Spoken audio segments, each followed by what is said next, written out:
Hey family, I'm Kalion, and I interpret messages from the divine in music. I'm a soldier, a cryptologic linguist, and a father of the balance. Today we're talking about a song that I think many people might be afraid to admit resonates with them, not because they lack faith, but because they've struggled to hold on to it. The song Dear God by Dax is not a song about certainty. It's a song about questions. It's a song about frustration, and it's a song about staring into the darkness and asking, are you there? Are you listening? Why does this world hurt so much? And if I'm being truthful with you, those are the questions I've asked myself many times. There are people who think faith is the easy path. I used to be one of them. They imagine belief as some kind of escape hatch from suffering, as if believing in God means you'll never doubt, never struggle, or never wrestle with the mysteries of existence. But my faith experience has been the opposite. Maintaining faith in the world that can be so cold, so cruel, and so indifferent is one of the hardest things I've ever done. I've seen violence. I've seen addiction. I've seen loss. I've seen people hurt each other in ways that seem impossible to justify. And I've hurt people in ways that are impossible to justify as well. And like many of you, I've looked towards the heavens and asked, why? Why does suffering exist? Why are good people hurt?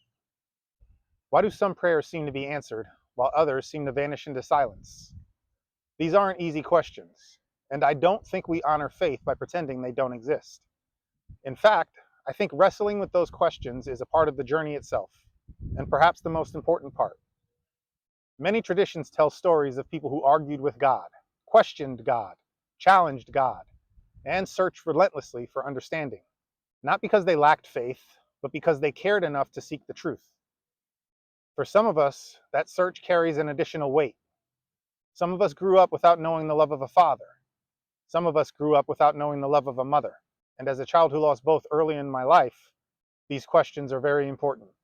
Because when those wounds exist, the search for the divine becomes deeply personal. We are not simply asking theological questions, we're asking emotional ones. We're asking, am I loved? We're asking, do I matter? And we're asking, is there something greater than all this pain? For much of my life, the image of a divine father felt distant to me, not because I rejected it, but because I struggled to understand it. Yet, in moments when I felt completely lost, I did experience something else, a presence, some kind of gentleness, a compassion that felt like being held once, a love that reminded me of what a mother might feel for her child. And while I cannot tell you exactly what God is, I can tell you that those experiences gave me hope. Not certainty, just hope. And sometimes hope is enough to take one more step, to live one more day, to say one more prayer, to keep going. For me, I've found comfort in the idea of balance, the sacred masculine and the sacred feminine, strength and compassion, discipline and mercy, fire and water, father and mother. Not opposing forces, but complementary ones. Perhaps that balance is part of what we're all searching for. The truth is, I don't have every answer. And I don't think this channel exists because I have all the answers. It exists because I'm willing to ask the questions out loud and share them with you. I'm here to speak honestly about my doubts, my hopes, my fears, and my experiences. And maybe by doing that, someone out there realizes they're not alone in their own search.